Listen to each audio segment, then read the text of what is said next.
They called him guilty. She called him innocent. And what happened next? Nobody in that courtroom saw coming. "Mr. Lane, your client needs you to say something." Silence. Judge Wallace sat still, his right brow twitching just a bit, but that was enough to show he was annoyed. The courtroom was packed, row after row of reporters, gawkers, and rubberneckers, hoping to see a young millionaire either squirm or somehow talk his way out of trouble. But defense attorney Mason Lane just shook his head, gently closed his briefcase, and said in a cold voice, "I am withdrawing from representation, Your Honor." Effective immediately. A wave of gasps rolled through the courtroom. Some people stood up to whisper, others scrambled to tweet at first, but one person, one very small person, sat completely still. 8-year-old Lily Carter, with beads in her hair and a borrowed dress that didn't quite fit, was in the third row behind the defense table. No one had noticed her when they came in. No one cared who she was. Not yet. Liam Davis sat stunned at the table, staring at his now empty chair, mouth dry. He was only 26, a tech founder from Santa Clarita who'd built an app that helped people find safe jobs during the pandemic. Just last year, Forbes had called him the people's billionaire. Now he was in handcuffs, accused of a crime so cruel that even strangers wanted to see him fall. But he hadn't done it. He knew that. God knew that. The judge banged his gavel once. "This is highly irregular, Mr. Lane. I understand, Your Honor, but I have no further comment. I can't stand behind a client who won't be honest with me." Another blow to Liam's gut. It didn't matter if he had been honest. Everyone was assuming he wasn't. Then came a voice, small, clear, from the middle of the courtroom. "I can defend him." The room froze. The judge leaned forward, confused. "Excuse me?" Lily stood up. Her voice wavered, but she didn't sit back down. "I said, I can defend him." Laughter. One man let out a chuckle, then stifled it. Someone near the front pulled out their phone and started filming. The bailiff stepped forward, unsure if this was some prank. "Little girl, what is your name?" the judge asked. "Lily Carter." "And how old are you, Miss Carter?" 8. The judge blinked. "I understand I'm not a real lawyer," she added quickly, "but I read about this case, and I know he didn't do it." "I know." Everyone expected someone to escort her out, but Judge Wallace didn't. Not yet. He looked at her with something between curiosity and pity. "And how would you know that, Miss Carter?" "Because he saved my brother's life 2 years ago." Now it was Liam who turned slowly in his chair, his eyes locked on hers. He remembered her, but he didn't remember saving anyone. And that's when the courtroom started paying attention. Reporters sat up straighter. Phones were lowered. Lily didn't back down. Her small hands gripped the wood of the bench in front of her, knuckles white. "I watched the videos. I read everything. People say he was at that warehouse, but he wasn't. He couldn't have been." The prosecutor scoffed. "Your Honor, this is a child." "Let her speak," the judge interrupted. Gasps again. No one saw that coming. Lily stepped out of the row and walked toward the front like she'd done it 1,000 times before. Her voice cracked a little, but she never stopped. "I know you think I'm just some kid, but my brother looked up to him. He was a part of the mentor program Liam funded. We didn't have nothing. We didn't even have Wi-Fi, but Liam gave every kid in our building tablets and internet. My brother was going to go to college because of him. But he died last year." Silence hit like a punch. "I want to speak for Liam," she said, "because nobody else will. And if that's not allowed, then maybe this court don't care about the truth." The judge sat back in his chair. Liam was frozen, eyes locked on the girl. The bailiff wasn't sure what to do, and the cameras kept rolling. In just 3 minutes, the trial everyone thought they understood had completely changed. But what no one knew yet was that this little girl and this young millionaire were connected in a way even they hadn't figured out. They didn't throw her out of the courtroom. That surprised everyone. Judge Wallace let Lily sit on a bench near the front while the bailiff whispered frantically to the clerk. Meanwhile, the entire internet was watching a shaky live stream from someone's phone. A kid just stood up in court and said she'd defend a millionaire. That was clickbait gold, and it was everywhere. Liam sat in silence, his wrists cuffed, eyes on the little girl who had just done something even his lawyer wouldn't. He wanted to thank her, but what could he even say? She didn't even know him, did she? Court will recess for 20 minutes, Judge Wallace said finally. His voice was firm, but there was curiosity under it now. And someone please get this child a guardian or parent before I violate a dozen laws. The gavel came down and people started buzzing with questions as they filed out. But Lily didn't move. She just sat there staring at Liam like she was trying to read his soul. 2 hours earlier, Lily's morning had started like every other. The one-bedroom apartment smelled like yesterday's fried chicken, and the TV was playing a rerun of a game show her grandmother loved. Grandma Rose was asleep on the couch, oxygen tube in her nose, soft snores filling the air. Lily tiptoed around her. She had school in an hour, but she'd already decided she wasn't going. Not today. Today was important. She slipped on her faded denim jacket, grabbed the worn-out backpack she kept for show, because inside wasn't homework or pencils. It was a spiral notebook stuffed with every article she'd printed out about Liam Davis. She'd spent weeks reading about him in the library, not because she had to, because she wanted to. Everyone else saw a rich guy who messed up. She saw the man who'd changed her brother Marcus's life, at least for a little while. Marcus was 17 when he joined that coding mentorship program. It gave him hope, a laptop, and a shot at something bigger than their block in East St. Louis. But then Marcus was gone. A shooting outside a corner store took him away before he could even finish the program. Lily didn't blame Liam for that. How could she? If anything, she felt like he was the only person who'd ever cared about kids like Marcus. And now everyone wanted him in prison for something she knew he didn't do. How do you know, Lily? People asked when she mentioned it at school. She never answered, but deep down she believed it. She believed in him more than anyone else believed in her. So she skipped school, walked to the courthouse, and sat in that gallery for hours just to see for herself. And when that lawyer gave up on him, something broke inside her.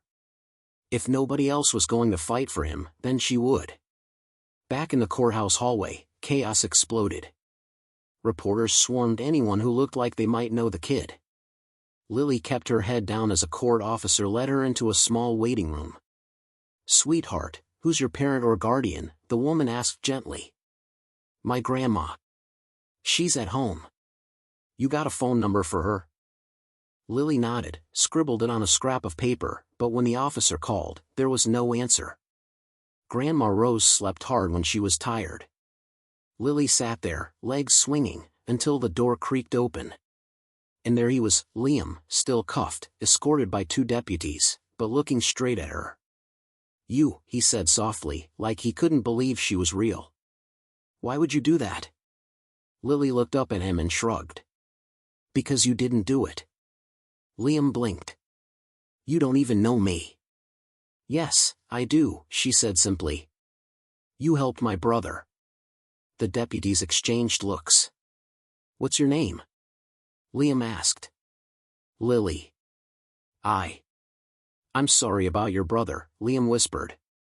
"I didn't know." She nodded like she expected that. "You gave him something nobody else would. That means something." Before he could answer, the deputies pulled him back toward a side door. He looked like he wanted to say more, but couldn't.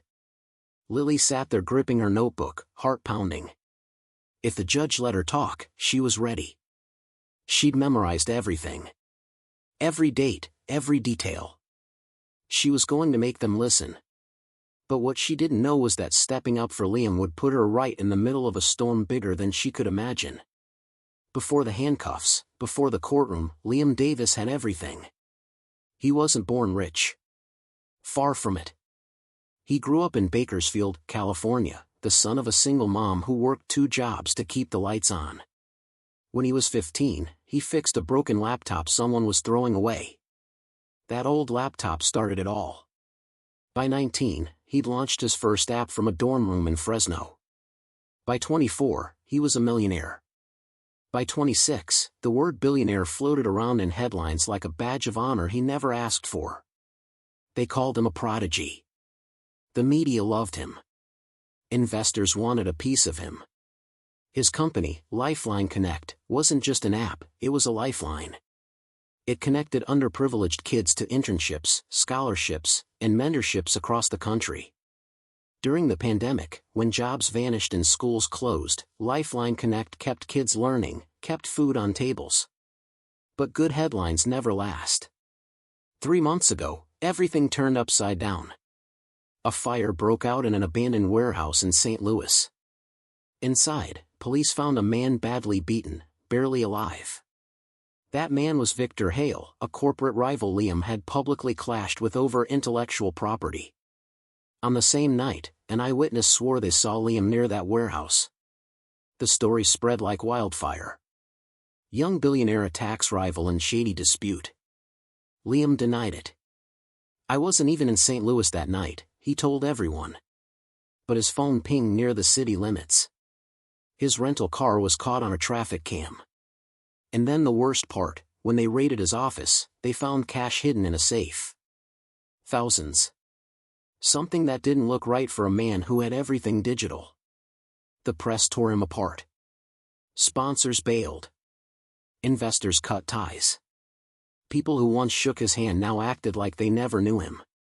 And then came the indictment: attempted murder, conspiracy, aggravated assault. Liam knew the truth. He didn't touch Victor Hale. He didn't even know how the man ended up in that warehouse. But the evidence painted him guilty in neon. And the more he protested, the more everyone believed he was lying. The only person left in his corner was his lawyer, Mason Lane. Until this morning. The 20-minute recess stretched into an hour. Liam sat in a holding room, staring at the white cinder block wall. He didn't pray much, but today he prayed anyone, would believe him. The door opened. A deputy walked in. "You've got 5 minutes."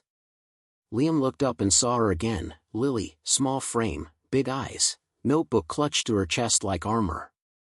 "How did you even get in here?" he asked. The deputy shrugged. "Judge said, let her talk."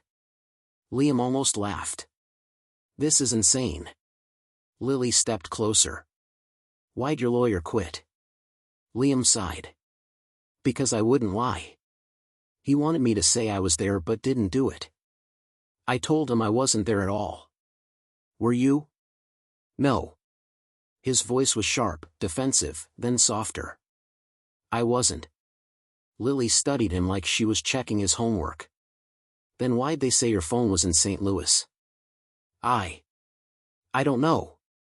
He rubbed his wrists against the cuffs. "I think someone set me up." "Who?" "I wish I knew." Lily flipped open her notebook. It was full of handwritten notes, printed articles, and scribbles in blue ink. "I've been reading everything about you. You gave out laptops.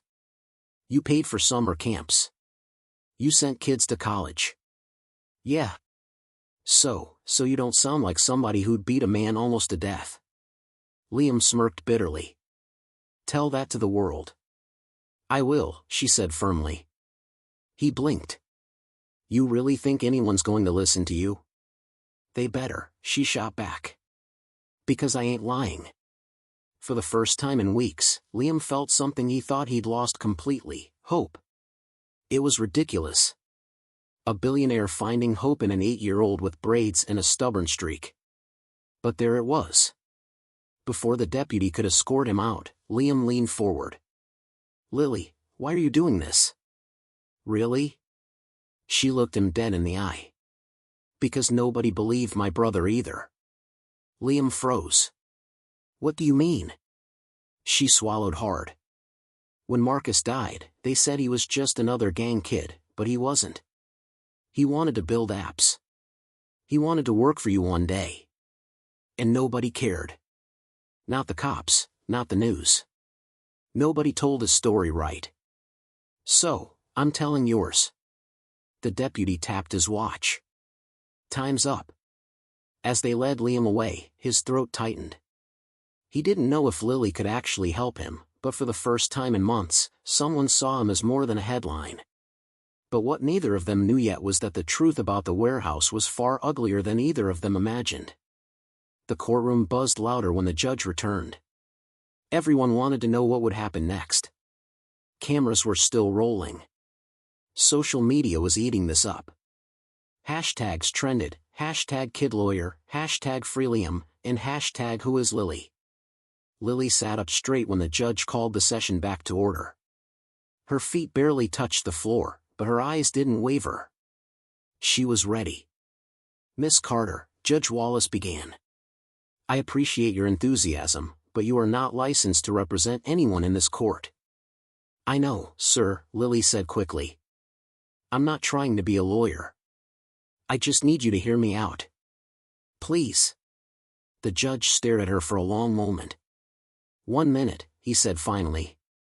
Make it count. Reporters leaned forward like the Super Bowl was about to start. Lily clutched her notebook and stepped up to the center of the courtroom. Her voice shook at first, but then it steadied. Everybody thinks he did it because of some video and a phone ping, but I read all the news. It don't make sense. They said Mr. Davis was in St. Louis the night Victor Hale got hurt. But his flight records show he left LA at 7 p.m. and didn't land in Missouri until after midnight, and that warehouse is on the other side of the city. That's hours away. A ripple of murmurs spread through the crowd. Even Liam turned to look at her, surprised. I know people say kids don't understand grown-up stuff, Lily continued, but math is math. He couldn't have been in both places. Somebody lied. And whoever lied is trying real hard to make y'all hate him. The prosecutor shot up. Objection. Sit down, the judge snapped. You'll get your turn. Lily flipped the page. And another thing, why would he do it? What's he got to gain from beating some guy in a warehouse? Nothing. But Mr. Hale? He had a reason to hurt himself or to make it look like somebody else did. I saw that article where Hale's company was about to lose a huge deal to Lifeline Connect. If Davis went to jail, guess who gets the deal back now? The whole room buzzed. The prosecutor tried to speak again, but the judge slammed his gavel. Enough, Judge Wallace said. Miss Carter, your time is up. Lily bit her lip and nodded. Thank you for listening. As she walked back to her seat, the judge glanced at Liam. For the first time all day, his face softened just a little. The recess turned into a scheduling break. Court would reconvene tomorrow. Reporters sprinted out like they were running the Kentucky Derby, hungry for interviews. But Liam didn't care about them. He only cared about the little girl now sitting quietly, hugging her notebook like it held the world. Outside the courthouse, the sky turned a pale orange. The steps overflowed with news crews, flashing cameras, and people shouting questions. In the middle of it, Lily stood alone, scanning the crowd. She knew her grandma was probably worried sick, but she didn't have a phone. Then a voice called her name. Lily. She turned and saw a woman running toward her, tall, tired eyes, hair pulled into a scarf. Grandma rose, out of breath but moving fast for someone with bad knees. Girl, what on earth? Rose grabbed her by the shoulders, looking her over. You got the whole city talking about you.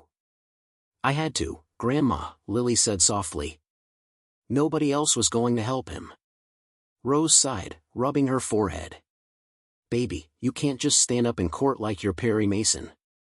He didn't do it, Lily insisted. Rose opened her mouth to argue, then shut it. Deep down, she knew that stubborn look. Lily got it from her mama. A man in a gray suit approached, holding a mic. Lily, Rose. Channel 5 News. Can we get a comment? Rose stepped in front of her. Not today. She grabbed Lily's hand and pulled her down the steps. They didn't notice the black SUV parked across the street. Inside, a man watched them through tinted glass, his face hidden under a cap. His phone buzzed. He answered with one word, problem. That night, Lily sat on the edge of her bed, watching her grandma pace. The apartment felt even smaller with all the noise coming from the TV. Every channel replaying her courtroom speech like it was a movie trailer. Rose stopped pacing and sat beside her. Baby, why does this matter so much to you? Really? Lily stared at the peeling paint on the wall. Because he cared about us, about Marcus. Nobody else did. Rose softened. You think helping this man is going to bring Marcus back? No, Lily whispered. But maybe it means he didn't die for nothing. Rose sighed and hugged her. For the first time all day, Lily let the tears come. Across town, Liam lay in a jail cell, staring at the ceiling. Lily's words replayed in his mind like a broken record, somebody lied. He believed her. But who? His thoughts were cut short when a guard appeared at the bars. You got a visitor. Liam frowned. At this hour? He sat up. The guard unlocked the door, and when Liam walked into the visitor room, his blood ran cold. Sitting there waiting for him was a face he thought he'd never see again. But what this man was about to say would turn everything upside down. Liam froze at the sight of the man in the visitor room. Leo, he whispered. Leo Maddox, the guy who'd been his best friend since college, the guy who'd been his first business partner before cash and ambition tore them apart. They hadn't spoken in almost 2 years. Leo leaned back in his chair, calm, smug even. You look like hell, E. Liam sat down slowly, chains clinking. What are you doing here? Checking on an old friend, Leo smiled without warmth. Or what's left of him? Liam clenched his jaw. You set me up. Leo chuckled. Relax, detective. I didn't beat Hale. I'm not that sloppy. But you wanted me to take the fall. Wanted? Leo tilted his head. Still do. Liam's stomach dropped. Why, Leo? I gave you everything. I pulled you into Lifeline Connect when nobody else believed in us. You pulled me in, Leo said, his voice turning sharp. And then you pushed me out. You thought you were better than me. So, I found someone who thought I was worth more. Liam stared at him. Hale. Bingo. Leo leaned forward, eyes cold. He wanted you gone. I wanted payback. Win-win. Liam felt his pulse in his ears. You framed me. You used my phone. Cloned your SIM. Easy. Rental car? That was a gift from me to you. Leo grinned. You should have seen your face when the cops showed up. Priceless. You think you'll get away with this? Leo shrugged. Who's going to believe you? The world loves a fall from grace. You're not a hero anymore, Liam. You're a headline, and tomorrow you'll be a conviction. Liam's hands shook under the table. Why are you telling me this?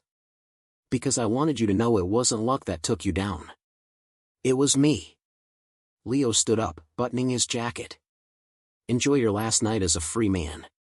The guard came in to escort Liam out. He didn't fight. He couldn't. The betrayal sat like a brick in his chest. Across town, Lily sat in the living room while her grandma dozed in the recliner. The news replayed her clip for the 10th time. Her name scrolled across the screen with headlines like 8-year-old defends billionaire. She should have been proud. Instead, she felt restless. Something was missing. Lily opened her notebook, scanning every detail she'd written about the case, flight times, traffic cams, the warehouse. Then her eyes landed on a single name, Leo Maddox. She remembered it from an old article about Lifeline Connect's early days. She grabbed her pencil and started circling things. Leo had been there at the start. He'd vanished after some lawsuit. And then nothing, until now. Grandma, Lily whispered, nudging Rose awake. We gotta go back tomorrow. Early. Rose groaned. Lord, child, you trying to get me a heart attack? I think I know who set him up. Rose stared at her like she'd lost her mind. Lily, I'm serious. Grandma, I'm serious. If I'm right, this ain't just about Liam. It's about people who think they can do whatever they want and nobody's going to stop them. The next morning, court was chaos. Reporters packed the steps like sardines. Protesters shouted on both sides, some holding "Free Liam" signs, others yelling, "Lock him up." Inside, Liam shuffled in with dark circles under his eyes. He barely noticed the cameras anymore. All he could think about was Leo's smirk. Then he saw Lily in the front row. She gave him a tiny nod like, "Don't give up yet." The hearing started. The prosecutor stood smug and ready to close the coffin. "Your Honor," he said. "The evidence is clear. Phone records place the defendant near the scene. His financial motive." Objection. Every head turned. It wasn't a lawyer. It was Lily again. Judge Wallace slammed the gavel. "Miss Carter. Just let me show you one thing," she pleaded, waving her notebook.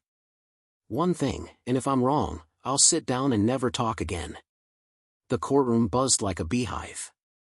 Cameras zoomed in. The judge pinched the bridge of his nose. 30 seconds. Lily sprinted to the front, notebook in hand. She flipped to a page and slapped it on the desk. "This," she said, pointing to a printout, "is an email from Lifeline Connect's public folder.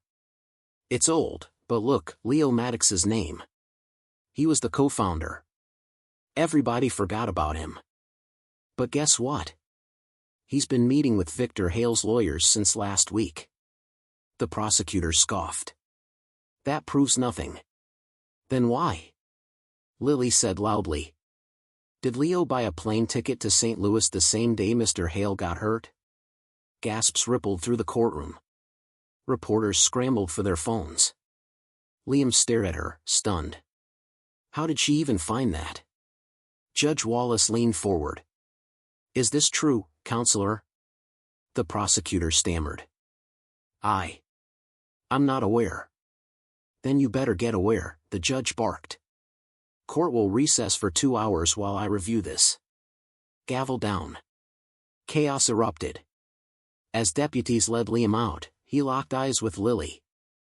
For the first time in days, he felt like maybe, just maybe, he had a shot. But nobody realized Leo Maddox wasn't done yet. And the next move he made could cost someone their life. 2 hours later, the courtroom felt like a pressure cooker. Reporters whispered. Cameras rolled. Social media exploded with theories. Who is Leo Maddox? Did the kid just crack the case? When the judge returned, the air was so tight you could almost hear hearts pounding. After reviewing the evidence presented, Judge Wallace said, "This court has serious concerns about the integrity of the state's case." He adjusted his glasses, eyes cutting toward the prosecutor, and even more concerns about the thoroughness of this investigation. Therefore, the judge continued, "I am ordering the immediate release of Mr. Davis on bond. Furthermore, the court is requesting a formal inquiry into the actions of one, Leo Maddox." The room exploded. People jumped to their feet. Reporters scrambled like a tidal wave of flashing lights. Liam sat frozen for a second, then exhaled a breath he didn't know he was holding.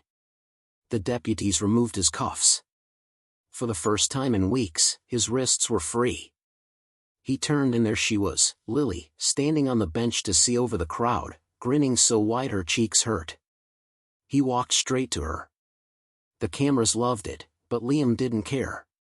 He knelt down, eye level with her, voice breaking as he said, "You saved me." Lily shook her head. "Nah, you saved Marcus. I just finished the job." He smiled, tears stinging his eyes. "Your brother would be proud." Her smile wavered. "I hope so." Rose walked over, shaking her head, but smiling, too. "You sure know how to stir a pot, little girl." Lily giggled. "Guess it runs in the family." Outside, the chaos didn't stop. Reporters shouted questions. People shoved mics in their faces, but Liam put his arm gently around Lily's shoulders as security guided them to a car. can I ask you something? Liam said quietly as they walked. Why didn't you give up, even when everybody said I was guilty? Lily thought about it for a second. Then she looked up at him and said the words that would end up on a million news clips that night. Because when the world calls you a liar, somebody's got to remember the truth. And sometimes that somebody is a kid. Liam smiled. For the first time in a long time, he felt human again. Not a headline, not a scandal, just a man who got a second chance. A week later, Leo Maddox was in handcuffs. Evidence linked him to Hale, the warehouse, and the setup. The headlines flipped overnight from billionaire to victim, the truth behind the frame-up. Lifeline connects stock soared, but Liam didn't care about that. What mattered was sitting at a small kitchen table in East St. Louis, sharing fried chicken with a little girl and her grandmother. You know, Liam said between bites, you'd make one heck of a lawyer someday. Lily grinned.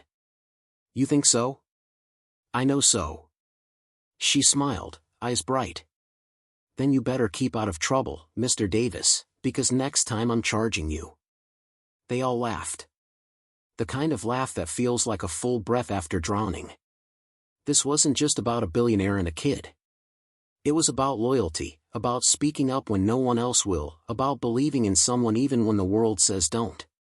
So, if you take anything from this story, let it be this: don't underestimate the power of your voice. Even the smallest voice can echo loud enough to change a life. And if you're watching this right now, I've got one question for you.